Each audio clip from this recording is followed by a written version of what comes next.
brothers.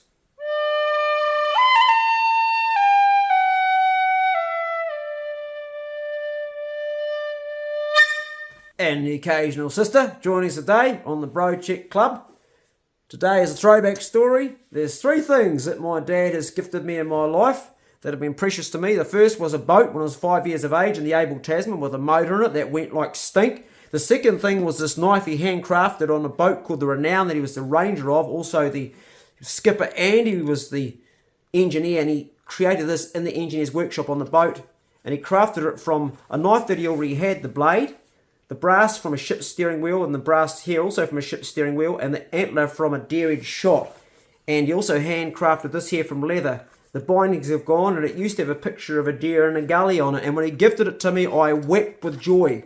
The third thing my father gifted me was a houseboat, but today, that's in recent years, the story's about this knife and where it took me. We have got to go back now a few years. I was 15 years of age, living in the town of Motuwaka, actually not in the township, underneath the bridge for a while until the council kicked me out. And then I was down at the river, living in a hut with a blue tarpaulin that I had for the roof that I've made, and a few bits and pieces, basically doing a bit of poaching some vegetables around the place, catching eels, spearing eels, and tickling trout. The occasional pheasant got caught and the occasional duck, living down there. Well, I met a guy called Mal, an Australian guy that had come over to do the seasonal work, but actually he was a businessman, and he was growing the old electric broccoli, and he was growing a lot of it. And he met me, and he offered me some, and I gave him some smoked eel, and he thought that was pretty good. And he had this little dog. It was a horrible wee dog called Frosty that was a mixture of whippet and some beardy, and it had a big patch which made its eyes look crooked, and it stunk. And Mal used to use it to wipe his hands on. He'd be working underneath this Jeep he had. He used to, like a MASH looking type Jeep with completely no top on it at all. And the front window used to lie down, all made out of alloy, and he'd be underneath working on it, and he'd be getting grease and stuff, and he'd go, "Come here, Frosty!" And Frosty would go, and he'd grab it and he'd wipe his hands on like it was a cloth. So consequently, the dog had all sorts of things, from baked bean juice to oil to grease to you name it. He probably wiped his bum with it too, for all I know. So this dog was a hard case, and Mal reckoned it could catch a pig. Anyway, Mal had to go and do some business on the west coast, some business, because he was a businessman. And it was that time of year. The electric broccoli was in full bloom, and the tobacco was growing. And he said, "Would you look after Frosty while I'm away?" I said, "Well, I've got no place to look after Frosty because I live down by the river in a hut, and I can hardly feed myself." He said, "No problem, mate. Jump on the Jeep." We jumped in the Jeep, and he took me to a farm, and it had this little sleep out on it that was at the back. And in the sleep out, it had a little safe out on the veranda that had mesh that you could put some meat in, and it had a sink with cold water that ran and no hot water, and it had a light bulb, but you had to run the generator outside to make that go. And the safe outside was wire mesh, so if you got some meat, you could keep it in there from the flies getting blown on it, and a wee veranda. You could sit out there and smoke a durry and drink a cup of tea. And that was a one bed for me to lie down in. He said, "You look after this dog for 3 weeks and come back and I'll sort you." And I said, "Oh yeah." And he said, "There's a big bag of dog biscuits there," and he plonked them on the veranda, a great big, like 40 kg big bag or something, probably Tux, I don't know. And he said, "3 dog biscuits a day and don't give them any more. And I'll be back in 3 weeks and I'll sort you." I said, "Oh, yep, okay, this seems like a pretty good deal." Well, I found out pretty fast it was a bad deal, because that dog was a bastard. He was a wanker of a dog. He'd catch the neighbours' chickens all the time, and you had to put a rope on him, and he wouldn't listen to anything you say. You'd call him and he wouldn't come, and he was like deaf when he wanted to be, and he listened when it was dinner time. He'd come running then. So we kind of got on all right, and I thought, I'm going to take him on a mission into the Able Tasman National Park, because I grew up there as a boy, and I knew it intimately well, very, very well. And the thing I loved about the park was you could go and get away from people, and I was very much a solitary person. I'd grown up in there from the age of 5 till 7, and Dad was a ranger there, and I knew the place, and I knew where to go, where not to go. I knew where there was fish to catch, and pretty much there was pigs everywhere through most of the park, but some places held more than others, and one place that held a lot of pigs was Holyoke Clearing. It was a good spot. I thought, we'll go up there, we'll spend a few days up there. So I took my blue Mac pack, made in New Zealand, still got it today. I packed in there my blue tarpaulin, my sleeping bag, one of these things here for entertainment. I used to carry a penny whistle or a harmonica in those days to keep myself entertained. And my food tucker bag, all I had was a few dried peas and some dried potato and a pinch of salt. And a few other bits and pieces, but bugger all. And that was me. And we headed up there. And the first place we got to was Tin Line. We were only like 500 metres up Tin Line, and the dog took off up the gully. I thought, oh, cool, we're onto a pig already. So off I went, put my rucksack down, I'd pick it up on the way back, and just had my knife, I was sprinting up there, and next minute I hear, I thought, what the bloody hell is that? Doesn't sound like a pig. Keen 15-year-old boy, I'll get in there anyway. Get up here, there's this great big billy goat. It's huge, it's got a big long beard, and it stinks. You could smell the honk coming off it, just getting close. The dog's like bailing, and then he's holding. The goat's bunting him, and I'm like, I don't want to catch this thing. And the dog doesn't want to come off it.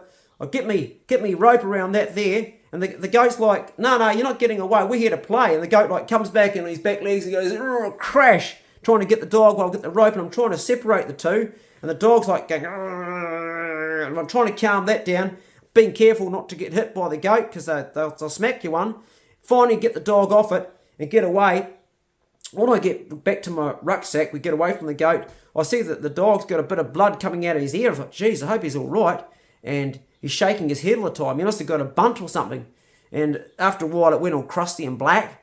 And I don't know whether any damage was done or not, but the dog was sort of going sideways up the track for a bit. We're carrying on up the track, and we're getting close to Holyoke Clearing. I don't want to go right to the clearing. There used to be a shelter there, and then they took that down. They built another tin hut. Over the years, it's chopped and changed. But I wanted to go to the left side because there was a place up there. I've been up there with another bloke, a local guy called Tish. He'd taken me up there, and we got a pig one time. I thought that'll be a good place to get a pig. And sure enough, there was heaps of fresh rooting. So I got my tarp out of my rucksack, got some manuka bits and broke up, made a nice frame, made a big fly, got a whole lot of bracken and made a place to put my sleeping bag down that'd be nice and comfortable, nice mattress. And we're not far from a creek, so it's a perfect place to camp out for the night. I had some candles in my rucksack and a few bits and pieces. Got the fire going, got some stinging nettle down by the creek. Got to be careful at summertime because stinging nettle will kill a dog, but I picked some of that there and put it in the billy and boiled up and made myself some stinging nettle tea. And I had a little bit of flour too, and I made myself a wee bit of damper, and that was my sort of dinner. And I thought, well, I'll eat this, drink the tea, and we'll go and see if we can catch a pig. I had the dog tied up on a piece of binder twine. And one of the reasons I had it tied up because it was the odd week around, and I'd seen what this dog had done to the neighbour's chickens. And to my thinking, a dog knows no difference to chickens to a wood hen. It's gonna fuck them up either way. So I kept it tied up and had some scoff, and then took the dog on the rope, and we headed up this gully where there was fresh rooting, and straight away it went straight up where it was all real fresh. I was like, we're on now. And I get this funny feeling in me, like something doesn't feel right. I heard something that I never heard before. It sounded like a cow almost. And then I hear it again. It's like, I'm close, that sounds like a bloody cat. And then I hear, like, it sounds like two barks, but his bark is bouncing off a gully and it's making a high noise and a low noise, and that's confusing me. Get closer, and here's this bloody stag. He's got this bloody stag, and he's like holding it round the throat. And he's only a wee dog, and the bloody thing's, his feet are off the ground sometimes, and then he's letting go, and now he's barking. And the stag, oh shit, I can't do anything with this bloody stag. It was hard enough to get him off the goat. What am I going to be like with this bloody stag? The stag sees me, and he's like, no, I'm not going to hang around for this party. And he breaks and goes down the gully, and the dog goes down after him. And I go flying down the gully towards him, and on the way down, I step badly and I twist my ankle. I was like, fuck. I feel like I've broken. I haven't broken it, but I feel like I've broken it. Like I'm hobbling along, getting down there further, and sure enough, he's got this bloody thing bailed up in the creek at the bottom, and my ankle's really starting to hurt now. I get down there, and I'm thinking, I don't know how this is going to end. There's no way this is going to end at all. And the stag is bailed up, and I thought, I'm just going to go for it. I'm going to just charge it. I'm going to grab it. I'm going to stick a bloody knife into it. I'm going to get the stag. And as I go running towards it, my knife, in those days there, the knife, it was a lot tighter in the sheath. Today it's loose, but it was tight. You had to pull it out. So I pulled a little bit out so it was sticking out, so I was ready to grab before I got to grab the actual stag, because you always want to grab the animal first before you take your knife out. That's really, really important. I knew that one. And I'm going down there, and the stag sees me coming towards him, and as he breaks from the dog, he turns around and he kicks his back hoof, and he goes flying out, and poor old Frosty cops one right under the jaw, and he's like back in the ground completely. I thought he's dead, and one leg's going like this. Like he's got this leg, and it's like upside down, and the stag's gone. And I thought, oh no, he's killed the dog. Oh no, and I get over the dog, and he's lying out there, and he stops kicking. He looks like he's breathing a bit still, and I'm feeling for a heartbeat, and I put a finger on his eye, because that normally tells me the animal's dead, and the eye does the old shudder. No, he's still alive. And then he starts to come alive a little bit. He's like a little bit, and then he sort of gets up and he's walking around with his chin on the ground, like trying to pick his head up. And then suddenly he wakes up and he's sniffing. He's like down the gully to where the bloody stags run off again. I'm like, Frosty, get back in here. And he bloody won't come. I went back to camp. I've got no tracking gear. Don't know where he is. I get back to camp. I'm absolutely shattered. I've got no meat to eat. I'm buggered. I make another cup of tea and I cook up some of the peas and the potato. I've got no meat to eat. And eventually the dog comes back and the dog's ears got all blood coming out of it where the goat had done. It's bled worse. And I think, oh shit, he looks like he's been smacked there again. I don't know how this is going to go. It's not going very good. And we still haven't caught a bloody pig. Had a terrible night's sleep. Just couldn't get to sleep. I think I was still wound up over the day. I tried to medicate myself with a bit of something, but that didn't work. Got up quite early next morning. I thought, well, we'll go over to Castle Rock. There's always a pig over there. So I put the dog on the lead. And we've got this wicket that's been hanging around the camp. And so far, nothing at all has come close to... Nothing's come close. The dog's not even slightly interested in it, which is really strange because he kills chickens, but he hasn't touched this wicket. Because I was starting to think, if I don't get a pig today, I'm going to eat a wicket. And not that you would do that because that's illegal, but that's the way the brain thinks when you get hungry. We head up to Castle Rock and didn't take long at all. We're just almost at Castle Rock and Frosty goes uphill and I see fresh pig rooting and I'm sprinting up the hill. And as I get close, I can smell it, the smell of boar piss. It smells like testicles of a boar. You pig owners know what I mean, eh? It's a real strong testicle smell of boar piss. Just boar. Nothing else smells like it, but us pig owners, we love it. We'd use it as a perfume. We just love that smell. I love it. When I think about how boar piss smells, like, yeah, get me some of that shit. It's bloody good stuff, mate. It's got something in it that just triggers the brain for a kill, and when you're 15 years of age, it gets you heightened even more. Today, I'd rather smell sour piss because I'd rather eat sour than ranky old boar. But back then, it was like, yeah. And hear the bark go off. Instead of the he's got this big low. He's like suddenly his balls have dropped. Then he's like a different dog. He's got this low bark that does that, and I don't hear any holding, don't hear any squealing. And I'm sprinting up there, it's getting closer, and then I hear a bit of. So he's holding on to a bit, and he's let go, and he's bailing again, and he's right by a creek where there's a waterfall, and the pig is right. It's not a big waterfall. The pig's got his back ass in the waterfall. It's a bit of a pond there, and he's a good pig. And he's grinding his old tusks here, and he's suddenly noticed me now, and he's now looking really like he's all got the hackles up on the back, and he's like grinding away, sharpening those cutters to try and cut my doggy up, and the dog's like standing back, and I'm thinking, how am I going to do this? I can't even see myself. So I thought, I'm just going to go and I'm going to grab it. Just going to do it. Not going to think about it. Just going to do it. So I go flying in. And as soon as I go flying in, the boar goes straight towards me. And I drop my lunch and I go up a manuka tree. And the manuka tree is only about that thick and I'm bending. And the boar's like at the manuka tree. And I'm like up there, like looking down, telling the dog to get it. And then the boar does a circle, goes back in the same place where it was. And sticks his bum back in the creek. And the dog's like, arr, arr, arr, arr. I'm thinking, shit, I know what to do. I'll throw a rock at it. So I get this rock about this big, and I come up reasonably close, pull it back, and I go, bang, and it just hits the pig right there close on the head. And the pig just like shakes as if nothing's happened.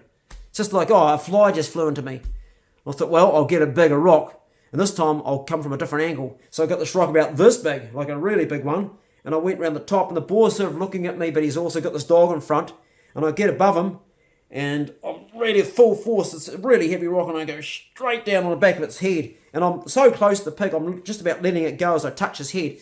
Bang! The pig goes straight down the creek. The dog flies in and grabs the nose. Now this knife, back then this sheath used to be quite tight, and I'm ready to grab the pig to stick it. And I go to grab the knife, and I haven't pulled it out a bit, and I can't get the bloody thing out.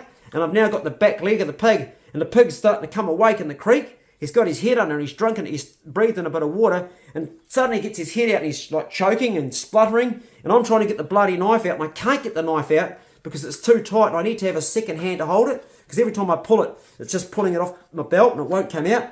So I think for a moment I'll let it go because the dog's firm on the air. So Like, hold him, boy, hold him. And as soon as I take my hand off the back leg and grab it, this bloody pig flicks the dog and shoots off. And like, fuck, I just had it and I've lost it. Now they've gone down the gully, gone down about 50 metres and stopped again. I hear this time, and I've got a really sore foot. It's sprained, and I'm sort of hobbling down there, trying to get down there, and I'm feeling like it's starting, the pain of that is starting to hurt quite badly. Get down there, and the dog's got the pig stopped again, and it's like, oh shit. I get above it, and the pig's right in his gut, and the manuka got my knife out, ready to go. The dog's bailing. Dog looks at me, and he almost like he knew what I was going to do, and he goes in and holds. And as soon as he holds, I jump on the pig, I straddle it, get my knife out, and stick him under the shoulder here, go in the shoulder, and I've got him in there. And what a battle, what a battle. We're going round and round, and eventually he drops, and I'm exhausted. Now, I took out of him one back strap, the heart, and the liver. That's all I took, because I figured that would be enough. Now, I've got a really sore foot. I've sprained it. I've hurt it quite badly, and it's slowing me down. And I thought, yep, it'll come right in time. We get back to the camp. I'm hobbling back, and I'm really, really starting to hurt now. And the foot's sore. I've rolled it quite badly. And I'm at camp, and I cooked some of the meat up. I cooked the liver and the heart, and I hung the back straps to relax a little bit. And I'm there, and the wecker's hanging around, so I feed him a little bit. And the dog doesn't touch the wecker, and I give the dog a bit because it's his first feed he's had since he's been with me. I didn't bring any biscuits. I was just gonna feed him some what we got, some kill. I had given him a little bit of the offal down there. I think he had the lungs of the pig, and it might have shown the throat or something, but nothing much. And we're cooking up a feed in the pot. We've got some liver and some heart going, and I'm making up a sort of a bit of a stew. We're cooking, getting the meat into me. I'm sitting there, and my foot's starting to really throb. I'm thinking, I'm not happy with how this feels. This feels bloody sore. Well, that night I'm lying in bed, and I just couldn't sleep. Like, it was so painful. It was really, really sore. In the morning, my foot is swollen right up. It was like really fat. I was like, shit, this is not good. This is not good. I went to walk in it, and it fucking hurt. It really hurt. And I thought, shit, maybe it's broken. It wasn't broken, but... So, I thought, I need to get out of here. But I wasn't going to go anywhere. So I thought, I'll just rest it out for a few days. I thought, what I'll do is I'll go down the creek, and I'll put it in the creek. It's cold, and maybe that makes the inflammation go down. So I took it down the creek, and I soaked it there for about half an hour. When I got out the creek, it actually felt a lot better, and the swelling had gone down quite a bit. And every time I elevated, it was okay, but as soon as I put it down, it would throb and get big again. So I'd set myself up with my foot above me, and the dog was keeping company, and we spent the whole day, and I cooked up some more heart and I was now onto the back strap as well for lunch. And that night I had the last of my peas and my potato and some liver. Next morning for breakfast, woke up and the foot was still really swollen and really sore. I had liver for breakfast, and I mixed it up with some plantain and some of that those plants that grow like a little kudu, and some stinging nettle tea, and I ate the stinging nettle as well, and that was breakfast.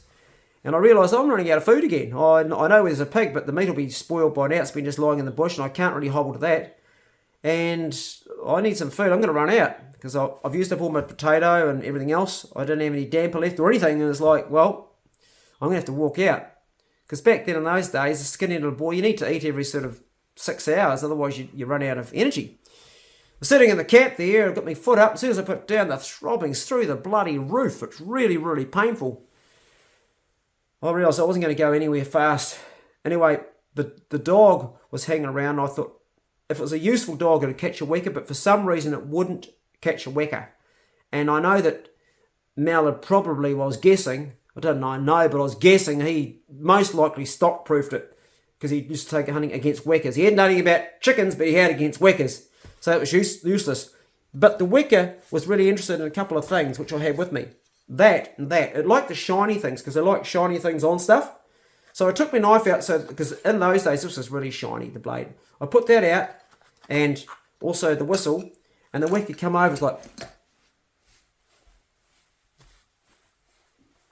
it comes over close. I'm sitting there, got the fire going. I'm just drinking my stinging nettle tea, pretending not to watch. And then this corner of mine, he gets up close and he picks the blade. And the second time he picks it, my hand shoots out like a bloody cobra. And I grabbed him on the foot, had his foot. And they are vicious. He was like pecking my arm real hard out, like we're talking drawing blood. He's going at me like a bloody sewing machine needle on my arm. And I got him and I grabbed him by the neck and I broke his neck that quickly. Now, this is completely illegal to do, but I was in a survival situation and I had no food. So I did. And plucked him while he was still warm and hung him for just a couple of hours. Took the gut out and cooked him over the embers very, very slow. Now, I cooked a lot of meat in the wild. I knew how to cook meat and I wouldn't normally have done it that way. I would have hung the animal for a couple of days, but I was hungry. So I cooked it really, really slow. And that night I ate it and it was still really, really tough. Even though I cooked it slow over embers for a long, long time, it was bloody tough. It was chewing, hard chewing. And some bits were almost like unedible. But I ate it and I kept its offal. I ate its liver, I ate its heart. Following morning, I woke up and the foot was a bit better. I thought, I can get out here today. Went down and soaked it in the creek. I broke my camp, broke everything up. And we got about 200 metres down the track and I realised, I'm not going anywhere, this is really sore. So I fashioned myself a crutch and I used the bindings with flax, which is growing up there. I made bindings of those and I put my shirt around the handle, which went under my arm. It was a proper crutch and I used that and that made a big difference. And I slowly made my way all the way back down. And I had the dog on a rope too because I didn't want him catching a pig.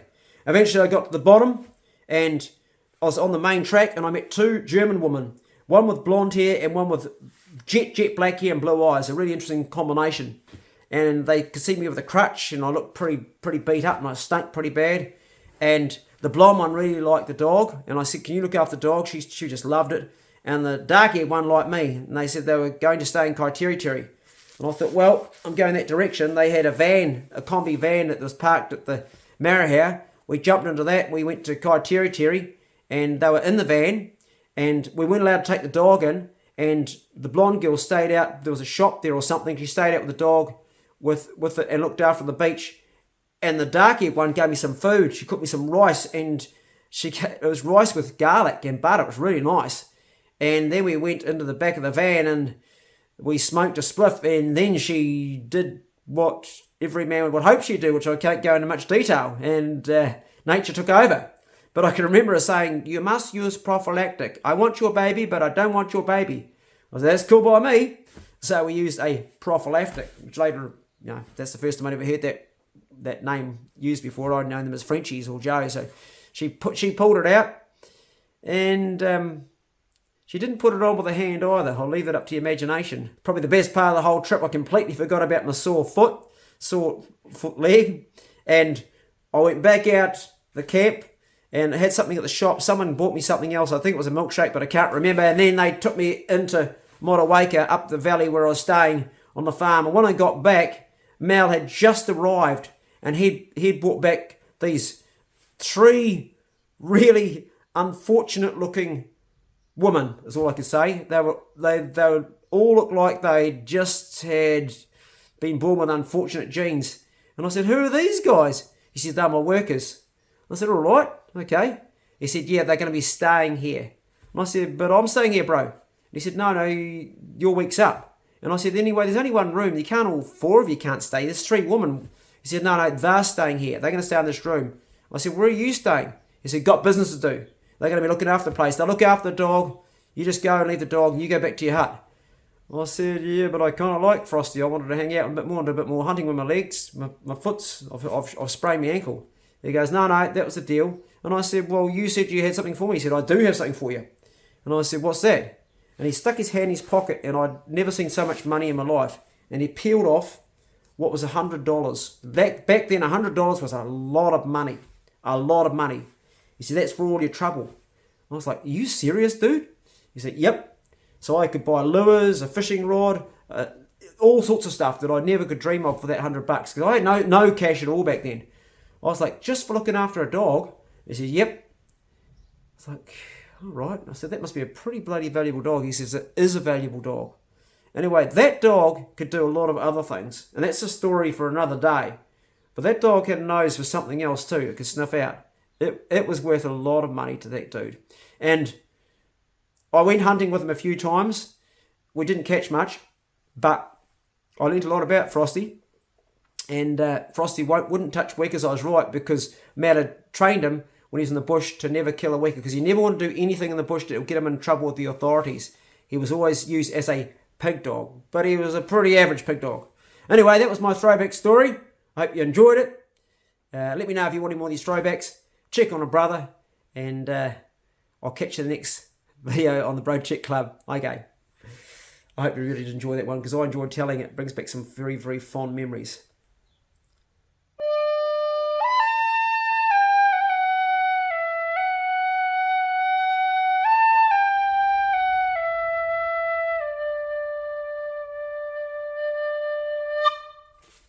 So yeah.